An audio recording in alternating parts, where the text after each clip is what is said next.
Salut les amis, ici Shadow pour une nouvelle vidéo et donc contrairement à d'habitude, aujourd'hui on va faire quelque chose d'un petit peu différent, c'est-à-dire une Shadows Random Reviews. Et donc aujourd'hui c'est un thème dont j'ai déjà parlé dans les Random Reviews plusieurs fois d'ailleurs quand j'y pense. C'est Fans Project, donc la seconde figurine de la gamme Function X, et donc c'est, comme vous vous en doutez, euh, quadruple U, et donc la pose rend pas du tout bien. Excusez-moi. Et donc, comme vous pouvez voir, Quadruple U, qui est une version remasterisée de Weird Wolf, donc, et qui a à peu près le même schéma de couleur. Donc, on retrouve du jaune, du blanc et du vert aquarelle, on va dire, pas aquarelle que je raconte moi, du vert bleuâtre, on va dire, comme ça sera plus simple, ainsi que un petit peu de rouge transparent pour le cockpit et du rouge en peinture pour les yeux.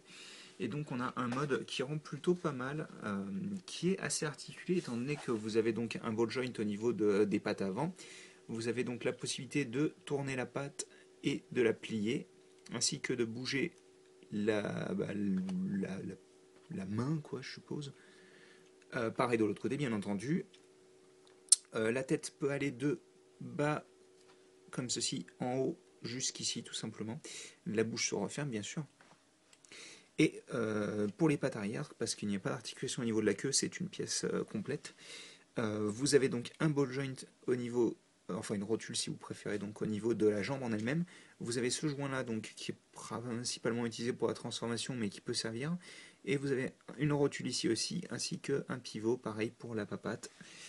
Et je vais essayer de lui mettre une pose peut-être un petit peu plus neutre pour que vous puissiez voir un petit peu à quoi il ressemble de base.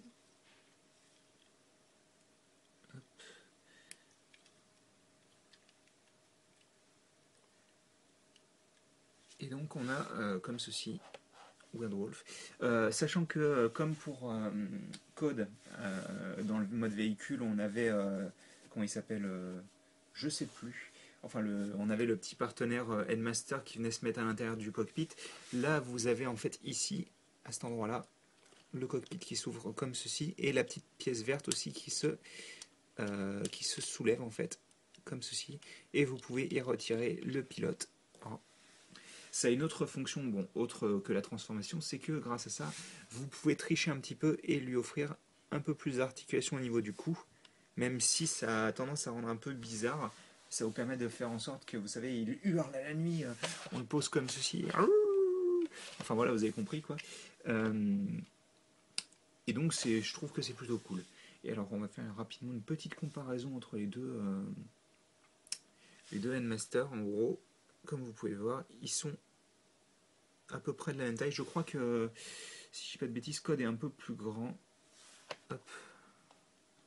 Ouais, non, ils font à peu près la même taille en fait. Hein. Hop, j'aimerais bien qu'ils tiennent par contre. Bah alors. Voilà, merci. Et on va comparer ça à une mini figurine. Comme vous pouvez le voir, c'est dans la même, comment dire, dans la même taille à peu près. Hein. Et donc, comme ça, vous pouvez voir aussi Weird Wolf, qui est quand même assez grand.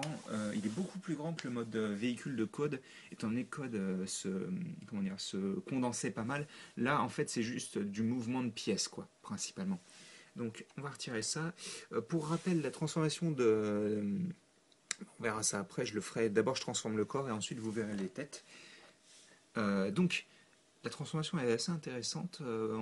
Ça va être en deux temps. En gros, vous avez vraiment cette partie-là, le bas, et vous avez le haut. Alors d'abord, on va passer par le haut parce que ça débloque, on va dire, tout le bas. Donc, dans l'idée, principalement, les bras, c'est tout simple. Vous prenez cette pièce-là, vous la pivotez, vous ramenez la patte comme ceci, vous pivotez l'avant-bras, si j'y arrive, voilà, et ça vous donne le bras du mode robot. Donc ça marche pareil des deux côtés, bien entendu. Hein. Hop, on a nos deux petites papates. Ensuite, donc on va ouvrir à nouveau le cockpit. On n'ouvre pas cette pièce-là, on n'en a pas besoin. Ça c'est vraiment juste pour la transformation, pour sortir le petit personnage, plutôt. Donc, on va soulever un petit peu cette pièce-là.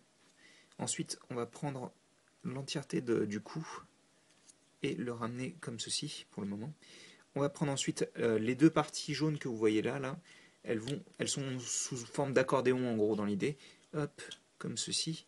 Et donc, vous avez ceci.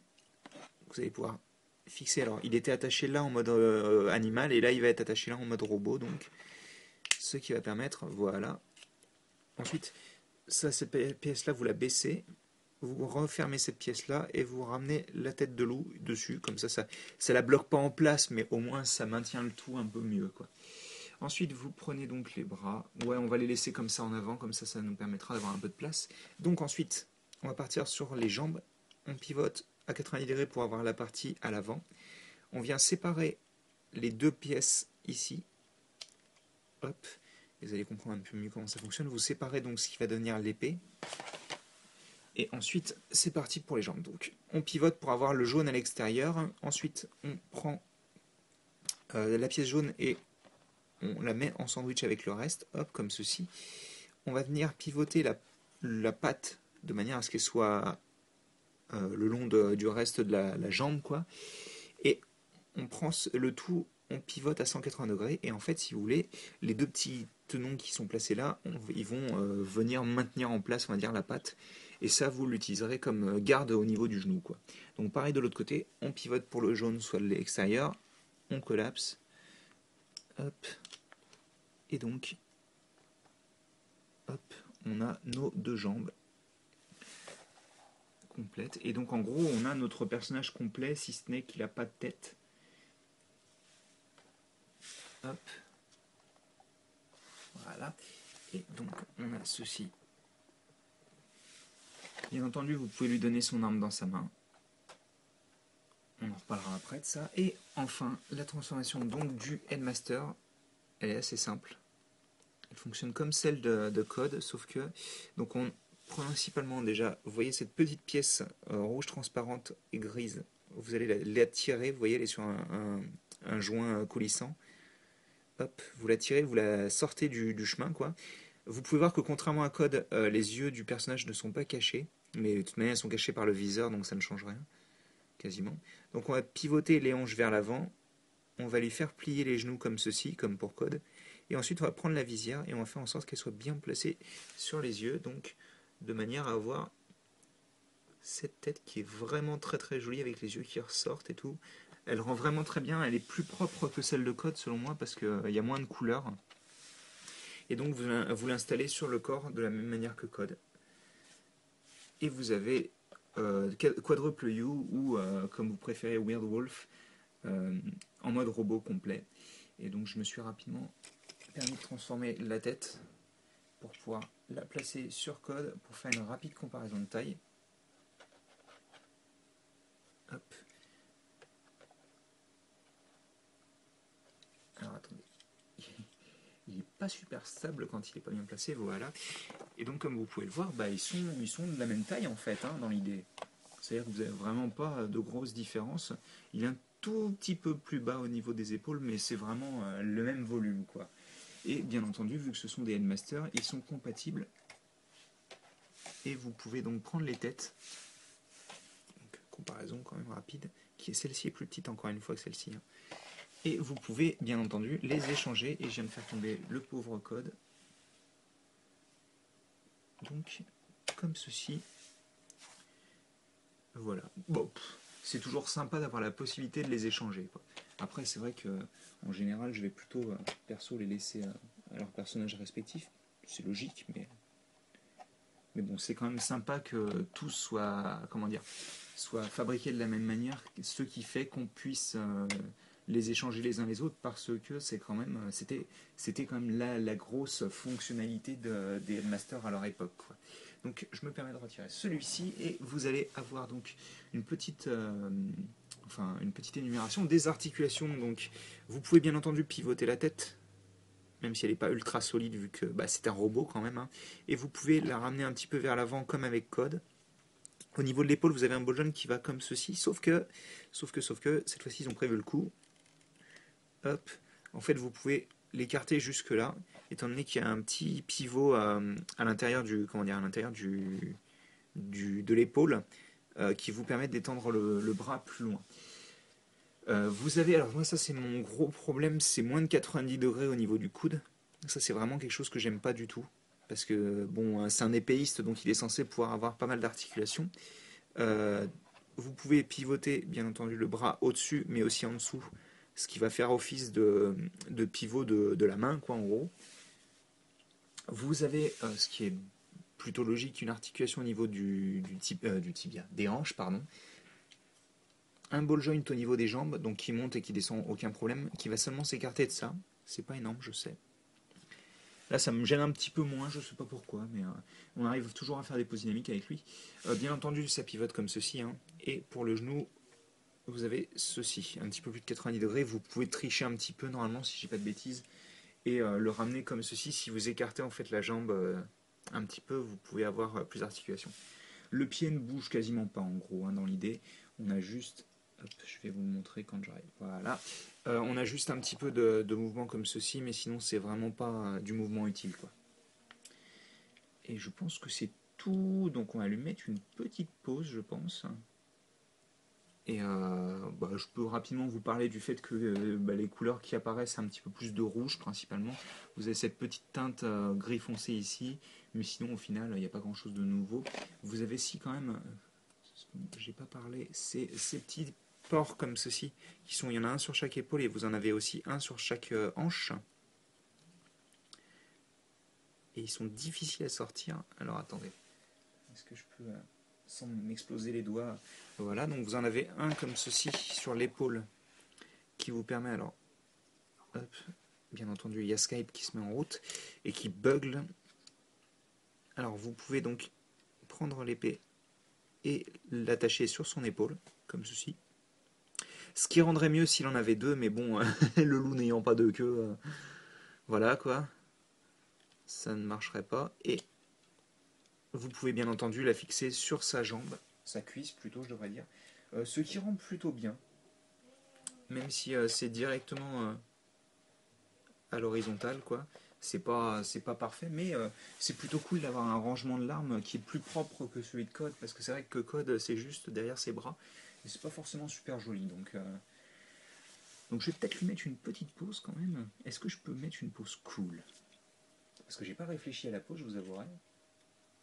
Bon, faut dire que j'ai réfléchi très peu en général, mais alors, ça va peut-être rendre bien ça. Laissez-moi juste le temps de lui mettre la pause correctement.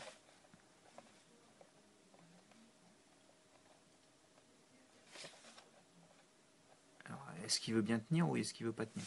Voilà. Alors, attendez, je vais plutôt le mettre comme ça. Et écoutez, Quadruple You, c'est une figurine qui est plutôt sympathique.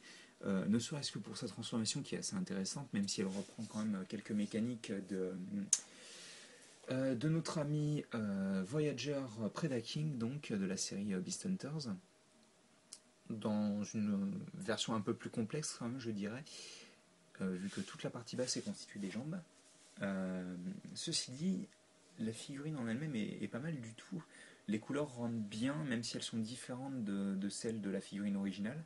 La tête est vraiment juste, mais magnifique. Elle est vraiment super sympa.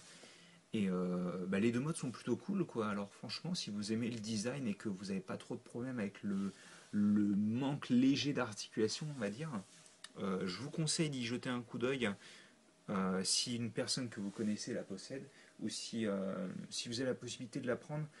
Je trouve en tous les cas qu'elle n'est pas excessivement chère, étant donné que ils ont fait des choses beaucoup plus chères, je trouve, en tant que compagnie tierce. Et si vous avez la possibilité, si vous avez l'argent, je vous conseille de vous la procurer parce que ça reste quand même une des meilleures figurines compagnie tierce que j'ai pu me procurer récemment. Je dis pas non plus qu'elle est parfaite parce que j'ai eu d'autres figurines que j'ai plus aimé que celle-ci, mais en tous les cas, elle est vraiment très très sympathique et je pense qu'elle vaut quand même le coup d'œil, étant donné qu'à mon avis, elle n'a pas eu assez d'impact en général, vu qu'en plus là il va y avoir Smart Robin ou Brainstorm qui va bientôt sortir normalement si tout va bien. Et donc c'est vrai qu'elle n'a pas eu particulièrement d'impact, je trouve, récemment. Enfin voilà, donc écoutez, j'espère que vous avez apprécié cette vidéo un petit peu différente de d'habitude. Et puis nous, on se dit à la prochaine pour une nouvelle vidéo. Allez, à plus tard.